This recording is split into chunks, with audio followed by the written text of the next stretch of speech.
성경 말씀 보겠습니다. 고린도전서 9장입니다. 고린도전서 9장 1절부터 14절 말씀까지를 읽어드리겠습니다. 고린도전서 9장 1절부터 14절 말씀까지입니다.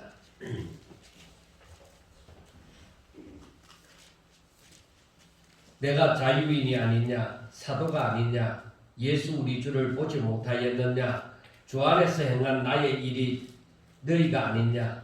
다른 사람들에게는 내가 사도가 아닐지라도 너희에게는 사도이니 나의 사도됨을 주 안에서 인친 것이 너희라. 나를 비판하는 자들에게 변명할 것이 이것이니 우리가 먹고 마실 권리가 없겠느냐. 우리가 다른 사도들과 주의 형제들과 게바와 같이 믿음의 자매된 아내를 데리고 다닐 권리가 없겠느냐. 어찌 나와 바나바만 일하지 아니할 권리가 없겠느냐. 누가 자기 비용으로 군복무를 하겠느냐. 누가 포도를 심고 그 열매를 먹지 않겠느냐. 누가 양떼를 기르고 그 양떼의 젖을 먹지 않겠느냐. 내가 사람의 예대로 이것을 말하느냐. 율법도 이것을 말하지 아니하느냐. 모세의 율법에 곡식을 밟아 뜨는 소에게 망을 씌우지 말라 기록하였으니 하나님께서 어찌 소들을 위하여 염려하심이냐. 오로지 우리를 위하여 말씀하심이 아니냐. 가연 우리를 위하여 기록된 것이니 밭 가는 자는 소망을 가지고 갈며 곡식 뜨는 자는 함께 얻을 소망을 가지고 뜨는 것이라. 우리가 너희에게 신령한 것을 뿌렸은즉 너희의 육적인 것을 거두기로 가다 하겠느냐. 다른 이들도 너희에게 이런 권리를 가졌거든 하물며 우리일까 보냐. 그러나 우리가 이 권리를 쓰지 아니하고 범사에 참는 것은 그리스도의 복음에 아무 장애가 없게 하려 함이로다. 성전의 일을 하는 이들은 성전에서 나는 것을 먹으며 제단에서 섬기는 이들은 제단과 함께 나누는 것을 너희가 알지 못하느냐.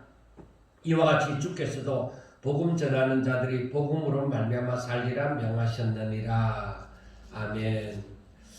자, 우리가 오늘 이 고린도전서 9장을 보면서 참 많은 것을 생각할 수가 있게 되어집니다. 생각하는 사람에 따라서 조금씩 다를 것이지만 저는 이 고린도전서 9장 말씀을 보면서 마음이 굉장히 많이 아팠습니다. 그리고 예수님이 걸어가신 그 길을 생각하게 되어졌습니다. 그리고 오늘날 그 예수님의 뒤를 따라서 살아가는 사람들의 그 삶도 한번 생각하게 되어졌습니다. 실상 이 바울이 고린도전서 9장에서 말하고 있는 것은 어쩌면 자신의 그 마음의 아픔, 자신에게 상처가 되어진 부분에 대해서 말하고 있는 것이기도 합니다. 이 고린도 교회는 지금까지 계속적으로 말씀을 드렸지만은 그 도시가 고린도라는 도시가 이 상업으로 인하여서 잘 사는 도시잖아요. 그리고 이 민족, 저 민족, 이 여러 종족이 모여서 살다 보니까 우상이 엄청나게 심한 도시이기도 합니다. 그 가운데서 바울이 교회를 개척해서 교회가 우뚝 서게 되어졌다 이 말입니다. 그래서 그 교회가 여러 가지 문제가 이 교회가 커가면서 점점 더 문제가 더 많이 생겨져 가는 것입니다. 바울이 지금 그 교회에 사역을 하지 않지만은 사람들을 통해서 고린도 교회의 소식을 들으면서 이 마음의 아픔을 가지는 것이죠. 그리고 그 소식을 듣고서 이제 편지를 쓰는 것이, 편지를 써서 보낸 것이 이 고린도 전후서에 해당이 되어집니다.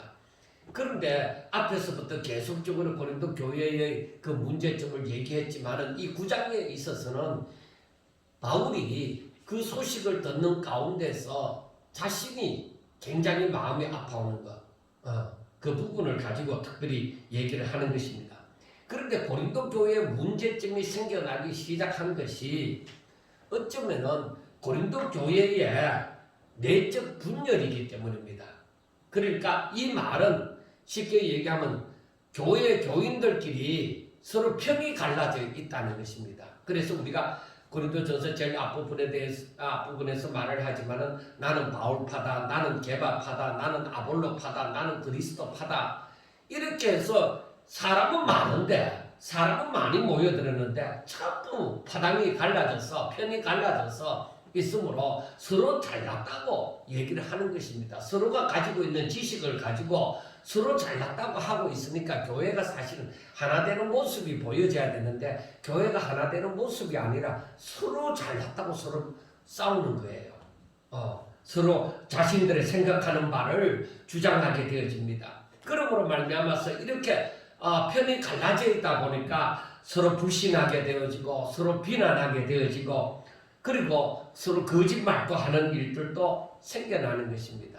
이게 바로 편이 갈라지면은 이런 문제는 저절로 발생하게 되어지는 것이죠.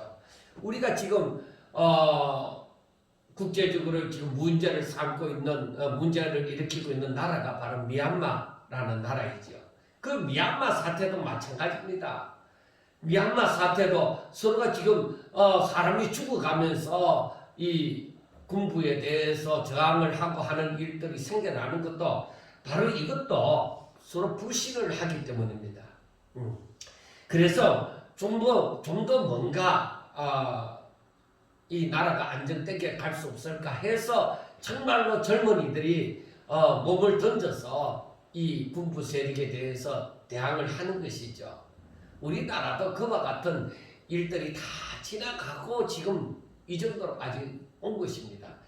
그런데 우리가 한번 생각해 보세요. 정치인들이 국회의원이 되어지고 대통령이 되어지고 할 때 모두 다 저들이 나와서 공약을 할 때는 모두 다 국민의 대표가 되어져서 국민을 위한 즉 백성들을 위한 정치를 하겠다고 하면서 나중에 저들이 다 당선되고 나서는 어떻게 되어져요? 국민을 불안 가운데 집어넣어 버립니다. 오히려 자기들끼리 싸움으로써 국민은 오히려 더 불안하게 되어지는 것입니다. 바로 그와 같이 뭐든지 편이 갈라져서 그 싸움이 치열하면은 오히려 사람들은 불안해지는 것이죠. 그래서 거짓이 난무하고 불신이 생겨나고 오해가 생겨나고 그래서 지금 문제가 일어나는 거예요. 똑같습니다.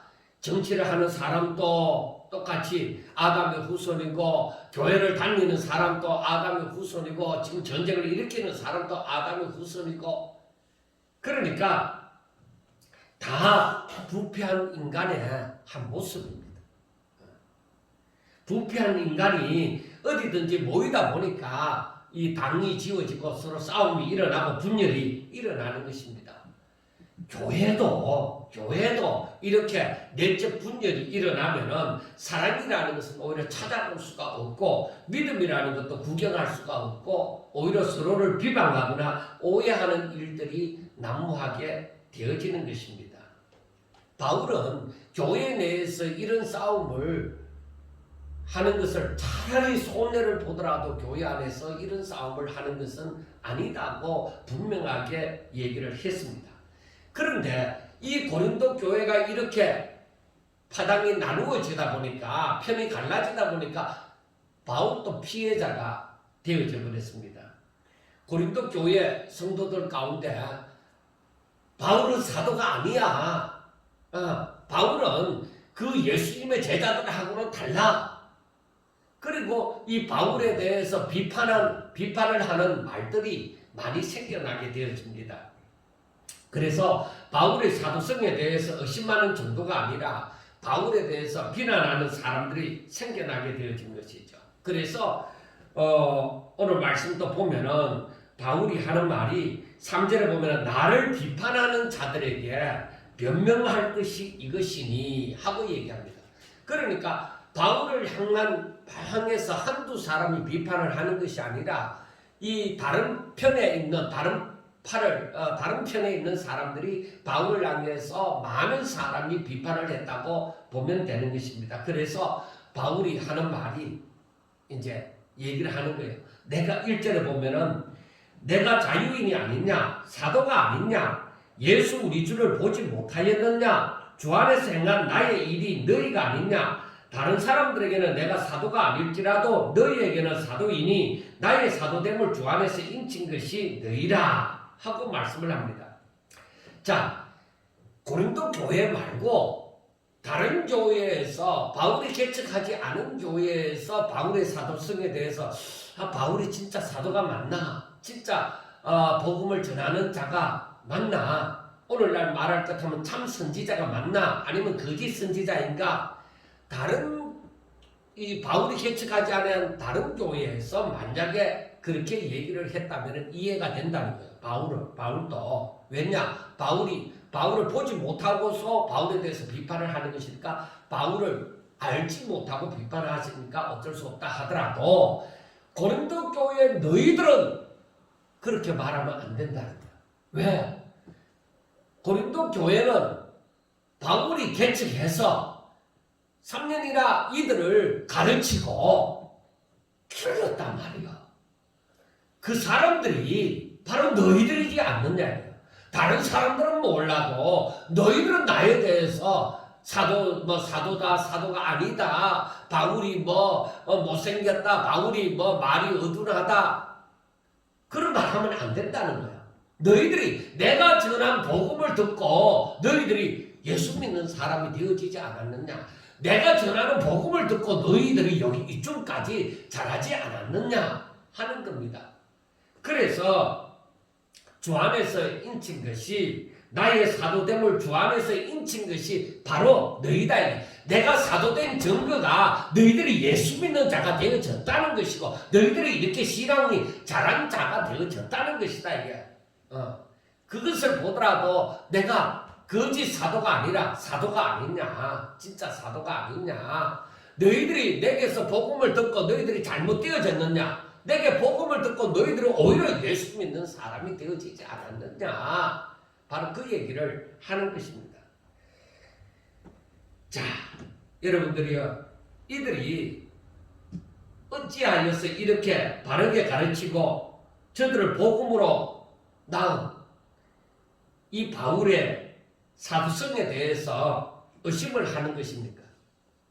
그것은 바로 저들이 분열이 일어나니까, 성도들끼리 교회 안에서 분열이 일어나니까 이 일이 일어나는 거예요. 맞기는 맞다 이거죠. 바울이 개척했고 바울이 3년 동안 가르쳤고 그래서 저들이 잘하는 건 맞긴 맞아요. 그런데 저들이 파당이 갈라지다 보니까, 편이 갈라지다 보니까 서로를 인정해 주기가 싫은 거죠. 그래서 싸움이 일어나서 바울의 사도성에 대해서 그렇게 의심을 한 거예요. 이때에 우리나라 내려오는 말 중에 이때 하는 말이 무슨 말이 생각이 나요? 자주 어른들이 사용하지만은 검은 머리 짐승은 거두지 말라는 얘기입니다. 이 말의 유래에 대해서 여러분들 알고 있는지 모르겠습니다. 제가 한번 그 유래를 한번 얘기해 보겠습니다. 아주 옛날에 나무꾼은 이 홍수로 인해서 떠내려오는 뱀하고 노루하고 젊은 남자를 구해 주었습니다. 그 후에 노루가 나무꾼에게 너무너무 고맙다고 보물을 가져다 주어서 나무꾼이 갑자기 부자가 되어졌습니다. 그런데 그때에 나무꾼이 부자가 되어지니까 이 젊은 사내가 이게 시기가 난 거예요. 그래서 그 말 사또에게 저 나무꾼이 도둑질을 해서 부자가 되어졌다고 얘기를 한 것입니다. 그래서 이 사또는 이 젊은 사내의 말을 듣고서 이 나무꾼을 불러서 얘기를 했습니다. 그런데 나무꾼은 진실로 얘기했습니다. 내가 이렇게 홍수가 나서 이렇게 고립되어진 이 뱀하고 노루하고 젊은 사내하고 저렇게 구해 주었는데 그 노루가 보물을 가져다 주어서 내가 갑자기 이렇게 부자가 되어졌노라 하니까 이해를 할 수 없잖아, 사또가. 그러니까 오히려 젊은 사내의 말을 듣고서 이 나무꾼을 감옥에 가두어 버렸습니다. 그런데 어느 날 사또가 뱀에게 물리게 되어졌습니다. 그래서 뱀의 독이 온몸에 퍼지게 되어져서 이제 사경을 헤매는 입장에 있었습니다. 그때의 감옥에 갇혀있는 이 나무꾼에게 또 뱀이 찾아와서 이 나무꾼을 물어서 나무꾼도 이 뱀독이 퍼져서 사경을 헤매게 되어졌습니다. 그런데 그 뱀이 나무잎을 옆에 가져다 준 거예요. 그 나무꾼을 물어버리고 그리고 그 나무잎을 가져다 준 거예요. 그러니까 자기가 사경을 헤매다가 뱀이 가져다 준 잎으로 그걸 싸매었더니만은 깨끗이 나음을 입었습니다. 그래서 사또가 뱀에게 물려서 사경을 헤맨다는 소식을 들은 이 나무꾼은 사람을 시켜서 이 나뭇잎으로 그걸 상처를 싸매라고 했을 때에 사또가 깨끗이 나음을 입었습니다. 그래서 사또가 너무 고마워서 나무꾼을 불렀습니다. 어떻게 해서 이렇게 되어졌느냐 했습니다. 그랬더니만은 나무꾼이 사실은 이러저러 해서 이 뱀이 와서 이렇게 해서 이렇게 했습니다. 그리고 실질적으로 그 뱀은 내가 살려준 뱀이었습니다. 이렇게 얘기하니까 사또가 그제서야 그 나무꾼의 말이 이제 이해가 되어진 거예요. 그래서 오히려 이 나무꾼은 석방을 시키고 그 나무꾼이 구해줬던 젊은 사내 이 나무꾼을 시기해서 사또에게 엉뚱하게 억울한 누명을 사또에게 잘못 얘기를 해서 그 나무꾼을 감옥에 갇히게 한 그 젊은 사내를 오히려 배은망덕하다고 해서 이 젊은 사내를 옥에 가두었습니다. 짐승도 자신을 구해준 은혜를 알고 이렇게 갚는데 사람은 그 은혜를 갚기는커녕 도리어 해를 끼치려고 했다는 그 전설입니다. 그 말이 바로 검은머리 짐승은 거두지 말라 하는 말이에요. 짐승은 오히려 이렇게 은혜를 갚았는데 이 사람은 오히려 이 나무꾼을 자기를 구해준 사람을 시기해서 감옥에 집어넣어버렸다는 그 얘기입니다. 사람들이 흔히 사용하는 말이기도 합니다. 그런데 제가 왜 예화를 조금처럼 사용 안 하다가 이 예화를 이제 사용을 하느냐면은 성경을 읽다 보니 정말 이러한 일이 너무 많다는 거죠. 가장 적용이 되어지는 것이 사람들이 하나님 앞에 그 하나님의 은혜를 기억하고 하나님의 말씀을 듣고 항상 하나님 앞에 정말 그 은혜를 기억하면서 살아야 될 텐데 사람은 그 은혜를 기억하지 아니하고 오히려 조금만 살만 하면은 오히려 하나님을 잊어버리고 하나님을 배신하더라는 거예요. 그래서 성경을 묵상하면서 그 말씀을 제가 생각을 하면서 이 검은머리 짐승은 거두지 말라 하는 말로 한번 생각을 하게 되어진 것입니다.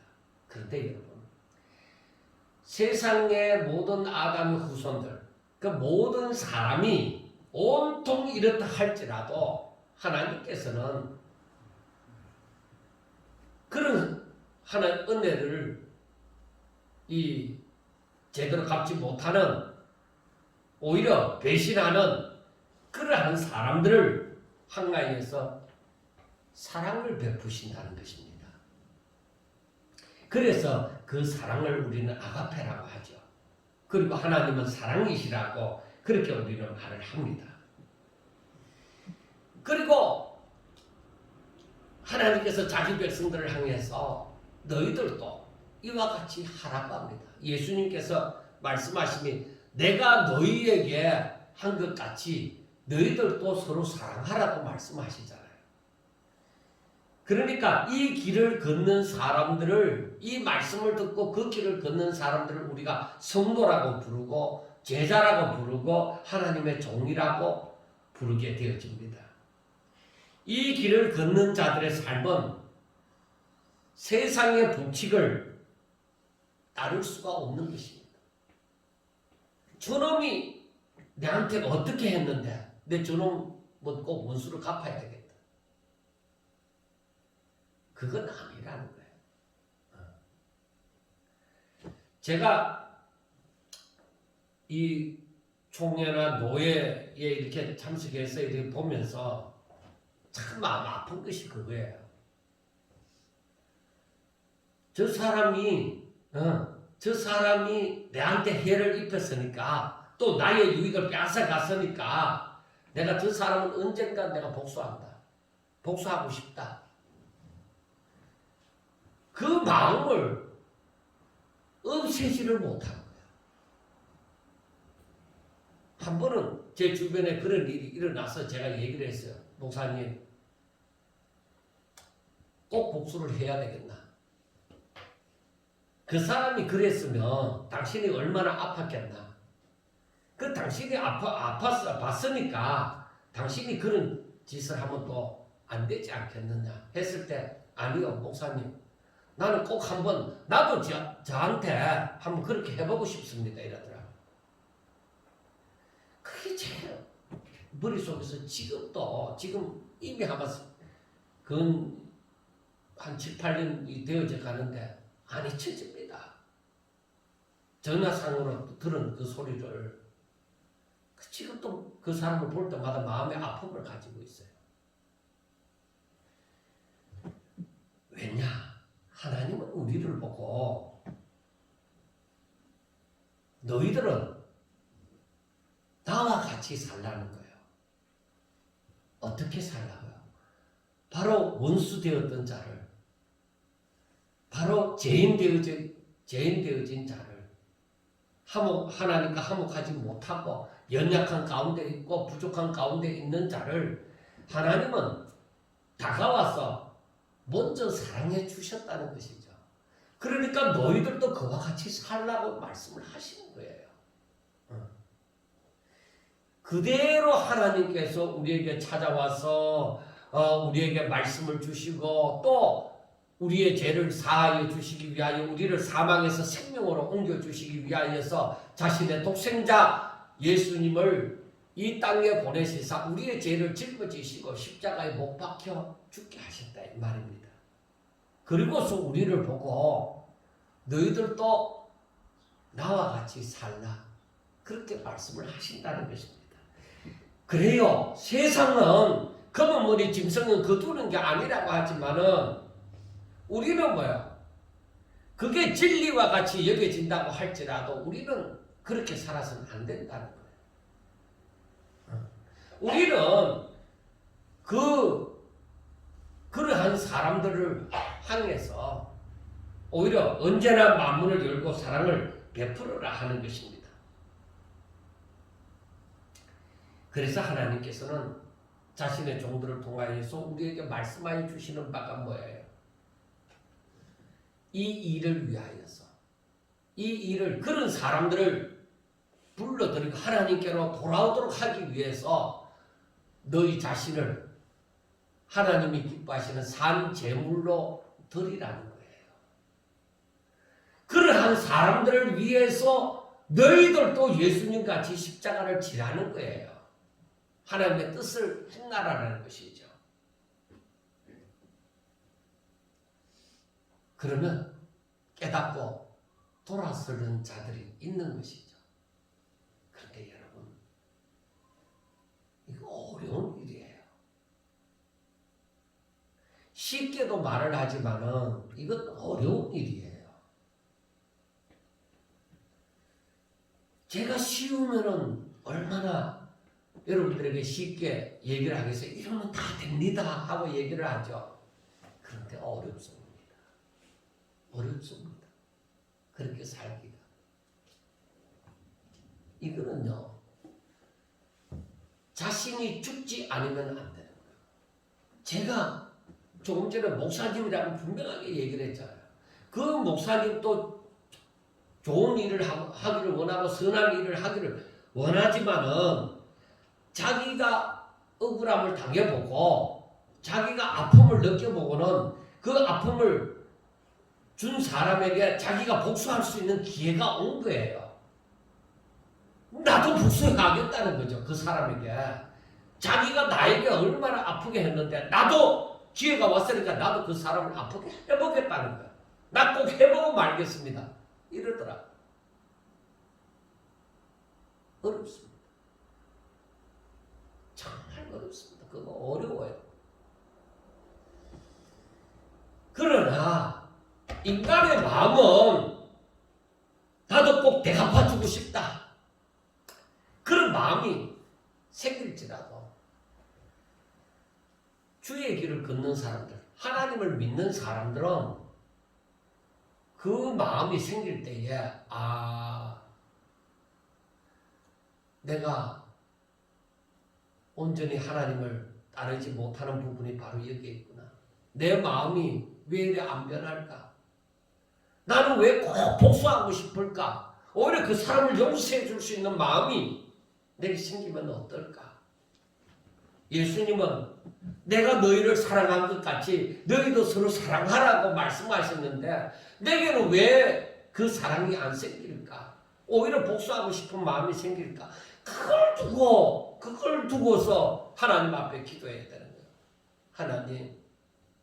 하나님, 내가 주님과 같이 살 수는 없을까요? 주의 명령을 순종하며 정말 예수의 사람이 되어져서 살 수는 없을까요? 그걸 두고 기도해야 되죠. 주의 말씀을 따라 나도 예수님처럼 살 수 있게 해달라. 예수님이 우리에게 사랑을 베푸신 것처럼 우리들도 나도 그 사랑 베풀 수 있는 자가 되게 해달라. 그렇게 기도해야 돼요.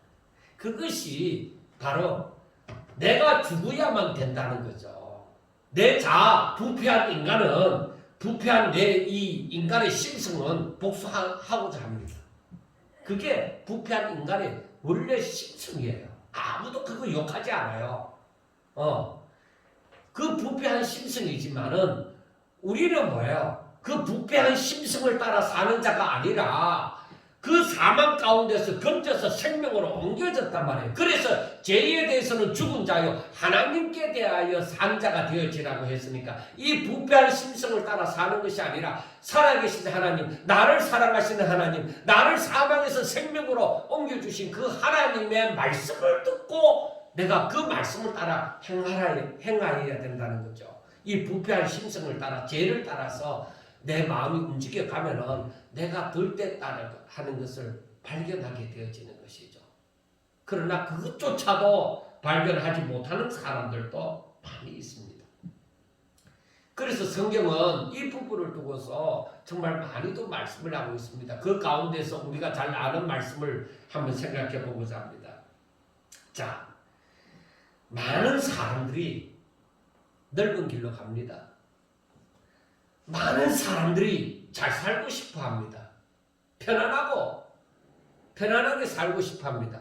나이 들어가면서 고생 안 하고 싶어 합니다.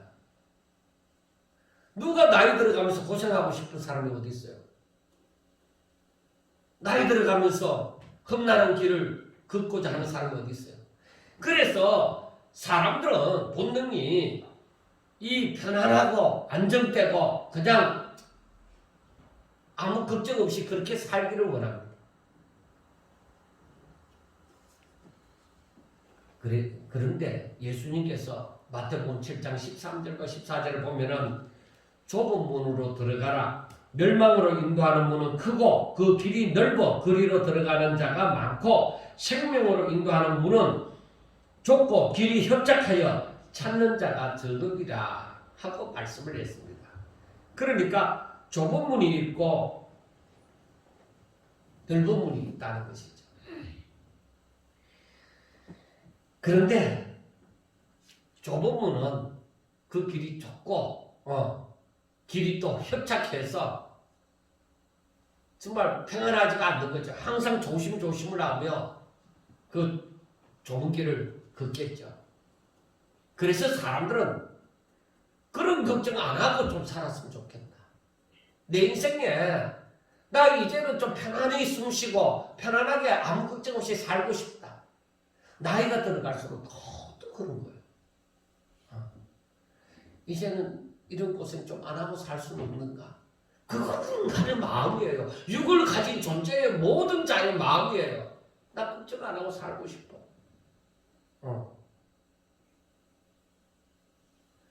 내가 왜 다른 사람 잠잘 때 내가 일어나야 되고 다른 사람 휴가 가고 평안히 놀 때 나는 왜 이래야 되지? 참말로 오히려 그것 때문에 마음에 우울증이 생기고 그것 때문에 행복하지 못하는 삶을 살아가는 사람들도 많이 있습니다. 여러분, 예수 믿는 사람은 세상의 상식으로 살면 안 됩니다. 하나님의 말씀으로 사셔야 됩니다. 하나님의 말씀은 좁은 문으로 들어가라고 했습니다. 하나님, 저 넓은 문이 있는데 왜 내가 꼭 좁은 문으로 들어가야 돼요? 하나님은 이상하시네요. 우리를 평탄한 길로 인도해 주시는 거 아닙니까? 잔잔한 문가로 푸른 초장으로 인도해 주시는 거 아닙니까?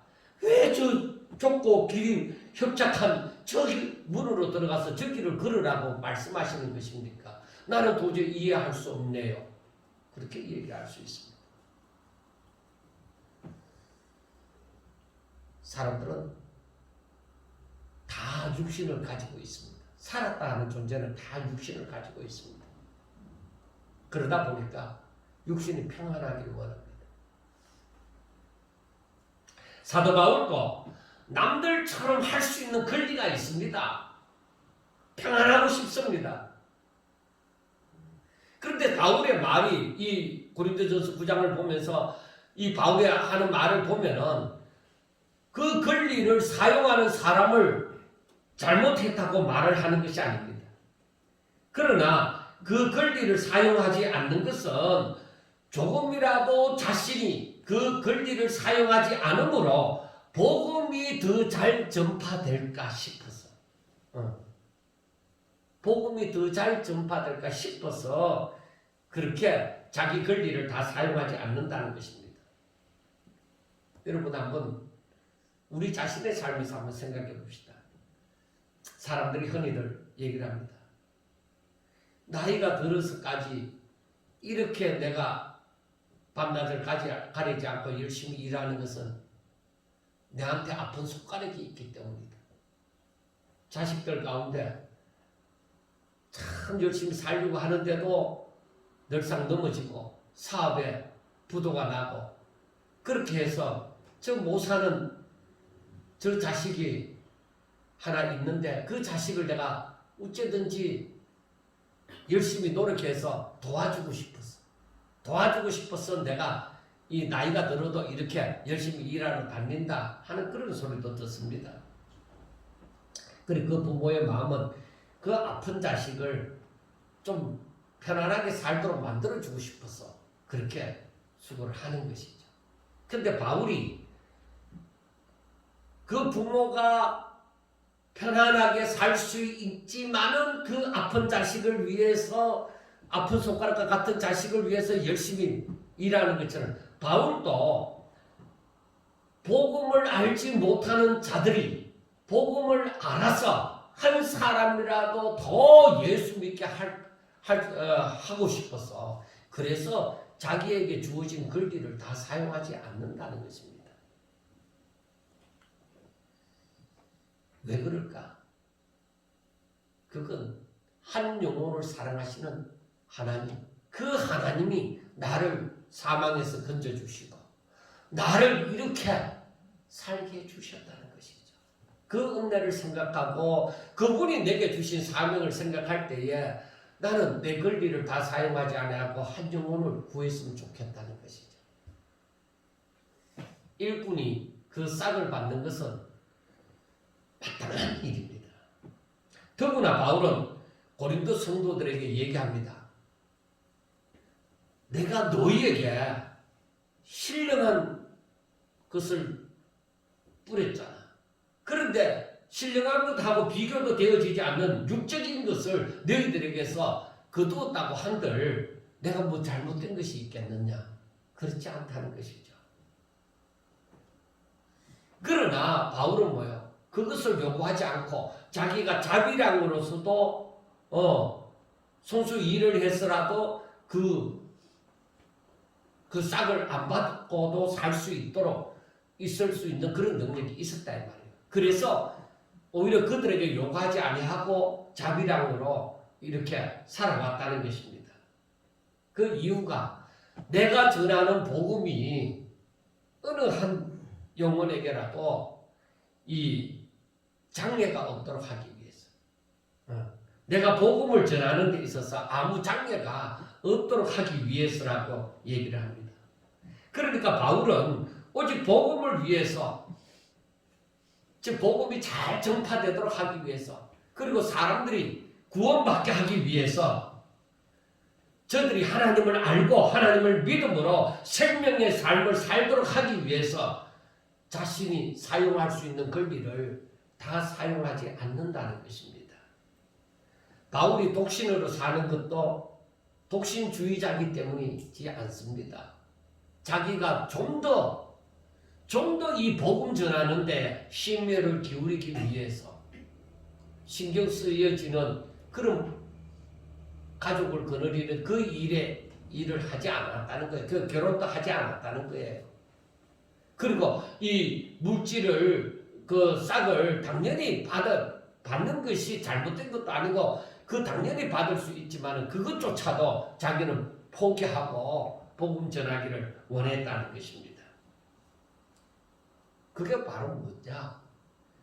이 하나님이 자기를 사망 가운데서 건져주시고 자기를 이 이방인의 사도로 불러주셔서 너 평생 이렇게 살아라. 너 평생 이방인을 위해서 이렇게 살아라. 그렇게 특별히 세워주었기 때문에 나는 평생 이렇게 사는 것이 내 길이다 이 말이야. 바울이 이 땅의 것을 바랐다면 아마 자신에게 주어진 권리를 극대화시키는 것은 물론이요 욕심을 부렸을 것입니다. 그러나 바울을 보면은 바울은 오직 하나님의 뜻, 하나님의 그 마음을 가슴에 품고서 자신에게 주어진 사명을 최대한 감당하고자 하였던 것입니다. 어쩌면 자신의 마지막 남은 피 한 방울이라도 오직 하나님의 뜻을 이루기 위하여서 되었던 것입니다. 이것이 바울의 삶이요 바울이 존재하는 목적이다. 그렇게 보면 되는 것입니다. 그런데 바울이 이렇게 열심히 주와 복음을 위해서 살아가는데 바울과 함께하는 자들도 있었지만 바울과 함께 했다가 오히려 바울에게서 떠나버리는 사람도 있었습니다. 바울은 복음을 위해서 자신에게 주어진 권리까지도 하나님께 온전히 드리는 자가 되어져서 한 영혼이라도 더 얻고자 하였습니다. 그래서 우리가 그 9장 그 후반부에 보면은 바울은 유대인에게 가면은 유대인과 같이 생활했고 율법이 있는 자들에게 율법을 지키는 자들에게 가면은 또 율법을 지키는 자같이 생활했고 율법이 없는 자들한테 가면은 율법이 없는 자들과 같이 그 자유를 사용을 했고 그래서 또 약한 자들에게 가면은 또 약한 자 입장에서 그렇게 살았습니다. 그래서 여러 가지 환경에서 여러 가지 모습을 취하다 보니까 사람들의 오해를 오히려 받게 되어지는 것이죠. 도대체 너 뭐냐? 너 율법을 지키는 자냐 안 지키는 자냐? 너 유대인이냐 이방인이냐? 너 왜 이렇게 살았다가 저기 가서 또 저렇게 살고 그렇게 하느냐? 그렇게 사람들이 얼마든지 오해를 할 수가 있었습니다. 그러나 바울은 어느 것도 진리에서 복음에서 벗어난 말이나 그 가운데서라도 복음에서 벗어난 말이나 행동을 하지 않았습니다. 오히려 사람들이 한쪽 편으로 치우치는 사람들이 바울이 자기와 같지 않음에 대해서 오히려 바울의 사도성에 대해서 의심을 했던 것이죠. 그러나 바울은 항상 하나님의 말씀에서 벗어나 본 적이 없습니다. 벗어나지 아니하고 끝까지 어떠한 형편에 처할지라도 주 안에서의 삶을 살았습니다. 그래서 많은 사람들이 바울을 오해하고 사도라고 인정하지 않은 것은 바울에게 문제가 있다고 하기보다는 하나님의 그 뜻을 제대로 알지 못했든지 일부분만 알았든지 아니면 바울에 대해서 제대로 알지 못하고 한 단면만 바라보고 생각했기 때문에 그 바울에 대해서 오해를 하고 의심을 했던 것입니다. 그러나 정말 바울처럼 주와 복음을 위해서 자신이 박해를 받고 저 고난을 받아봤으면 좀 더 바울을 이해했으리라고 생각합니다. 그러나 그렇지 못한 입장에 있다 보니까 바울을 온전히 이해하기가 힘들었던 것이죠. 이 빌립보서 1장 4절을 보면은 바울이 쓴 말 가운데 1장 4절부터 11절 말씀을 제가 읽어드리겠습니다. 간구할 때마다 너희 무리를 위하여 기쁨으로 항상 간구하면 너희가 첫날부터 이제까지 복음을 위한 일에 참여하고 있기 때문이라. 너희 안에서 착한 일을 시작하신 이가 그리스도 예수의 날까지 이루실 줄을 우리는 확신하노라. 내가 너희 무리를 위하여 이와 같이 생각하는 것이 마땅하니 이는 너희가 내 마음에 있음이며 나의 메인과 복음을 변명할까 확증하며 너희가 다 나와 함께 은혜에 참여한 자가 됨이라. 내가 예수 그리스도의 심장으로 너희 무리를 얼마나 사모하는지 하나님이 내 증인이시니라. 내가 기도하노라. 너희 사랑을 지식과 모든 총명으로 점점 더 풍성하게 하사 너희로 지극히 선한 것을 분별하며 또 진실하여 허물 없이 그리스도의 날까지 이루고 예수 그리스도로 말미암아 의의 열매가 가득하여 하나님의 영광과 찬송이 되기를 원하노라 하고 이 빌립보 성도들을 향해서 이 바울이 이렇게 말을 했습니다. 그러니까 바울은 이 성도들이 즉 빌립보 교회의 성도들이 자신과 자신의 뜻을 알아주고 바울이 걷는 길을 함께 걸어주고 즉 마음을 같이 해서 오직 하나님의 영광을 위하니까 하나님의 영광을 위하여 살아가니까 바울은 그 사람들이 그 교인들이 늘 교인들을 가슴에 품고 산다는 거죠. 늘 그들을 사모하면서 산다는 것이죠. 왜? 이 길은 좁고 사람들이 많이 찾지 않고 이 길은 자신을 부인함으로 오직 주를 위하여 살아감으로 걸을 수 있는 길이기 때문에 그래서 세상 사람과는 다른 삶을 살기 때문에 세상 사람들과 같이 세상을 향한 욕망을 가지고는 이 길을 걸을 수 없기 때문에 그래서 바울은 자기와 함께하고 이 복음을 위해서 함께 고난을 받고 이 일에 참여하는 사람들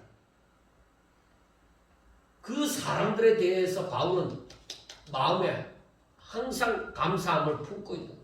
그래서 바울이 이 사람들을 생각함에 있어서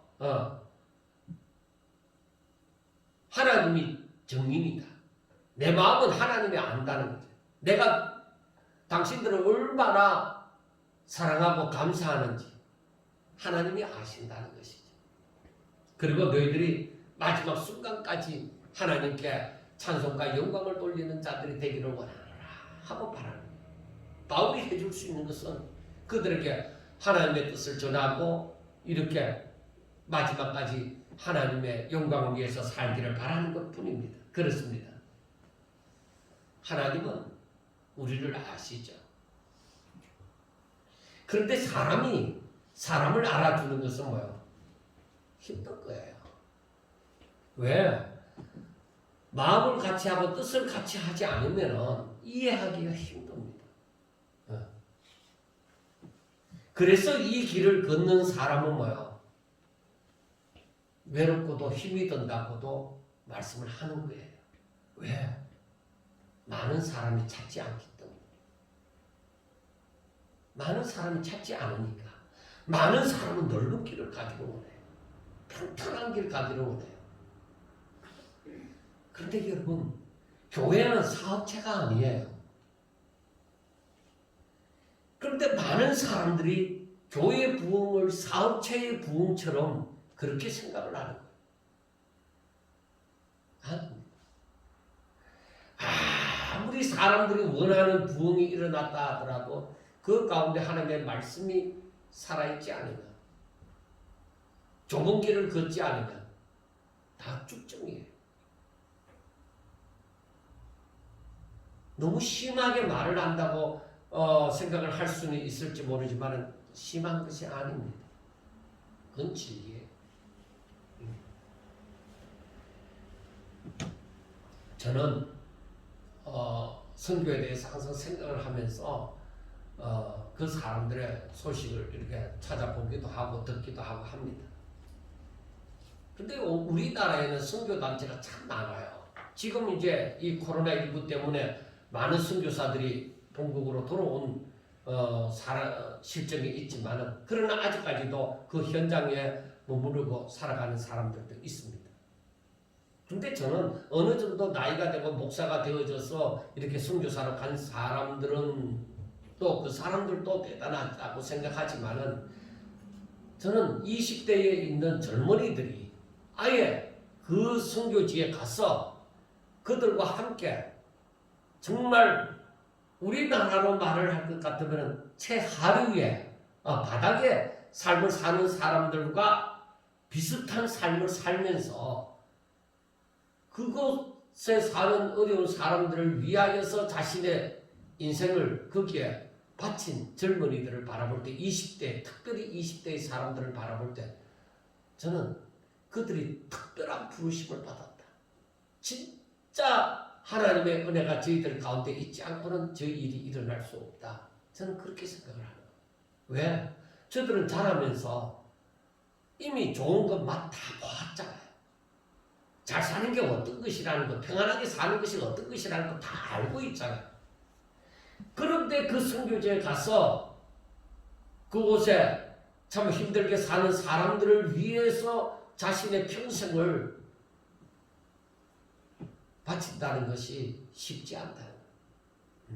그것을 또 그들이 잘 살아서 이제 주를 알고 믿게 되어지는 것을 바라보면서 그것을 기쁨으로 여기는 삶을 산다는 것이 대단한 일이다.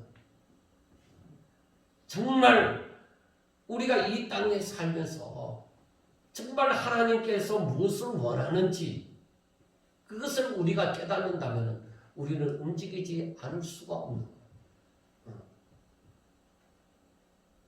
제가 몇 년 전부터 여기에 말씀과 선교라고 해놨지만 이것밖에 없다. 저는 결론 내린 것이 말씀과 선교.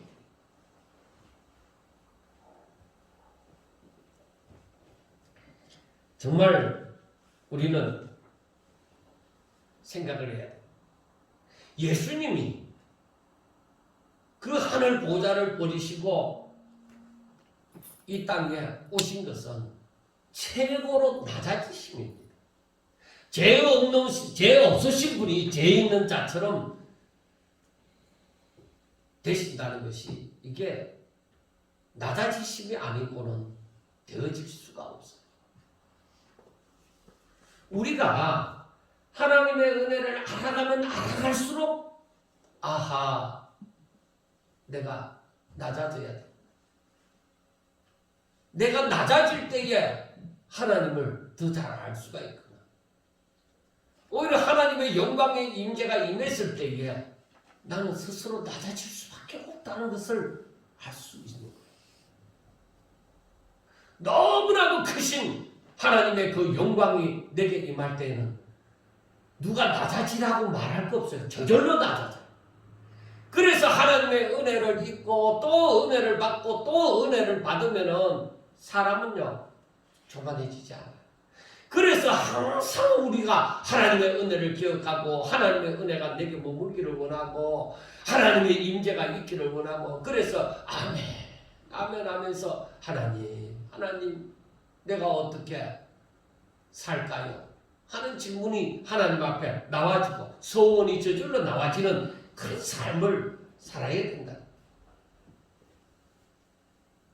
그래서 내가 그렇게 낮아짐으로 말미암아 많은 영혼들을 구할 수가 있는 거죠. 예수님이 낮아지심으로 말미암아 저를 따르는 사람들이, 저를 믿는 모든 자들이 사망에서 생명으로 옮겨지는 구원을 받는 역사가 일어났잖아요. 여러분, 우리 자신이 주의 은혜로 하나님의 은혜로 낮아짐으로 말미암아서 영혼들을 구할 수 있는 거예요.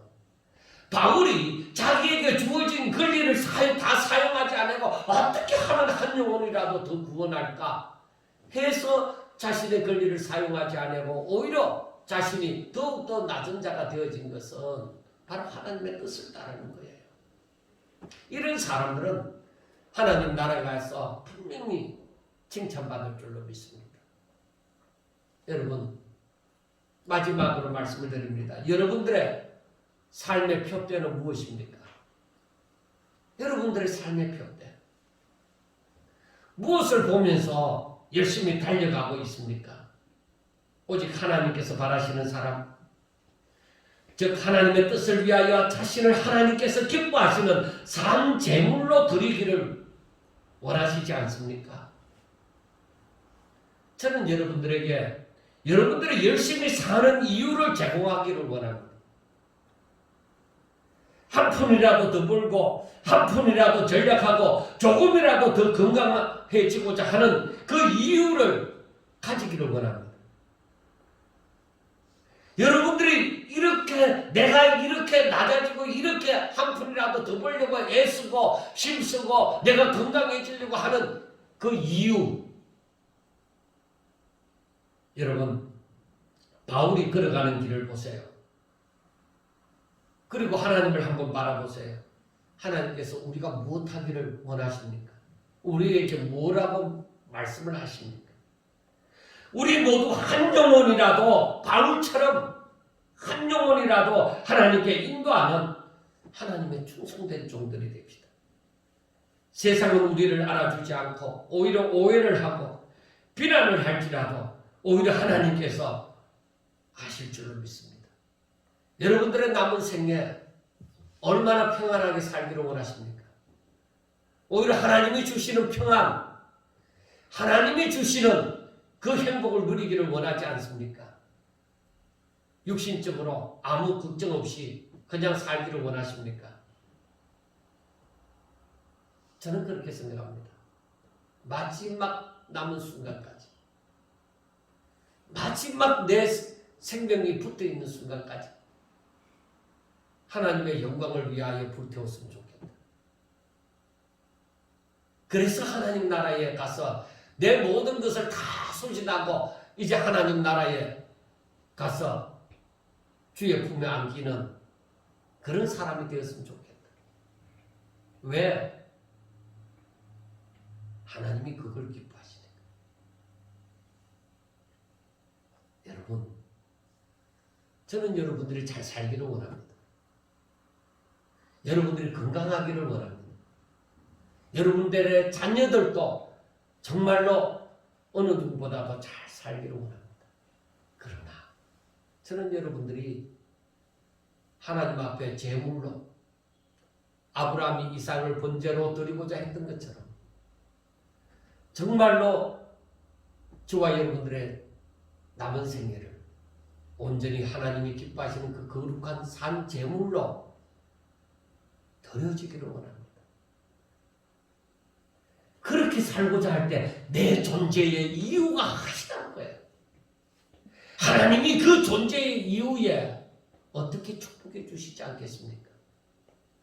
어떻게 기쁨을 가져주시지 않겠습니까? 하나님께서 바울이 이렇게 한 영혼을 위해서 자신의 권리를 다 사용하지 아니하고 이렇게 살아가는 모습을 사람들은 비난을 하고 사람들은 비판을 하고 뭐라고 얘기하는지 모르지만 오직 주의 뜻을 위하여 복음을 위하여서 이렇게 살아가는 바울을 향해서 뭐라고 얘기하겠습니까?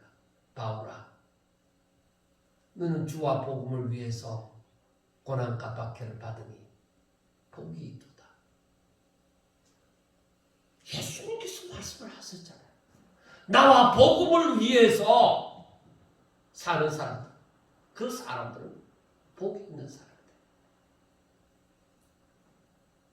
그렇게 많은 사람들이 그렇게 복을 원하지만은 주의 길을 걷기를 원하지 않습니다. 그들은 참 행복이 무엇인지 알지를 못합니다. 사랑하는 여러분, 세상에서는 바울처럼 마음의 아픔을 가질 수 있습니다. 사람들이 나를 좀 알아주면 좋겠지만 안 알아줄 수 있습니다. 오히려 해를 마음의 상처를 줄 수도 있습니다. 그러나 여러분 주와 복음을 위해서 산다면 아무 염려하지 마세요. 왜? 하나님께서 바로 저와 여러분들의 편이 되어 주시고 하나님께서 우리를 인도하여 주실 것이고 하나님께서 언젠가 내가 하나님 앞으로 가는 그 순간에 정말로 스데반 집사가 예수님을 바라본 것처럼 그러한 웃음을 띄우면서 행복해하면서 하늘나라를 하실 수 있을 줄로 믿습니다. 남은 생에 우리에게 어떤 시간, 어떤 환경이 주어질지라도 오직 하나님이여 내 삶이 하나님 앞에 드려지기를 원합니다. 내가 좀 부족하고 건강하지 못하고 내가 좀 물질이 없고 내가 남보다 좀 모른다고 하더라도 내 삶이 하나님께서 기뻐 받으시는 산 제물이 되기를 원합니다. 그렇게 하면서 오히려 이 길을 걷지 않는 사람들을 안타까워하면서 끝까지 하나님의 사람으로 살아가는 저와 여러분들이 꼭 되시기를 주의 이름으로 축원합니다. 기도드리겠습니다. 하나님, 알지 못해서 너무 힘들어서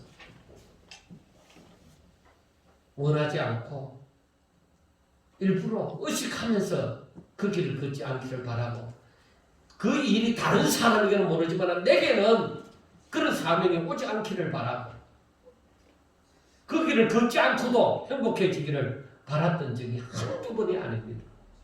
아니 그렇게 살아왔을지도 모릅니다. 그러나 하나님 이제는 우리의 남은 생애를 온전히 하나님 앞에 드리며 하나님의 기뻐하심을 위하여 불태워지는 번제로 드려지기를 원하오니 하나님 사랑하는 자들의 그 심령 가운데 주의 성령의 역사가 일어나게 하여 주시옵시고 저들의 남은 생이 하나님이 책임져 주시는 생이 되어질 수 있도록 축복하옵소서. 하늘의 위로와 평강이 저들에게 넘쳐나기를 원하옵나이다. 하나님의 축복이 저들의 자사손손 대대로 이어지기를 원합니다. 하나님 저들은 자신의 능력으로서가 아니라 하나님의 능력으로 살기를 원하고 끝까지 하나님 앞에 영광 돌리기를 소원하오니 주여 저들을 축복하옵소서. 예수님 이름으로 감사하며 기도드리옵나이다. 아멘.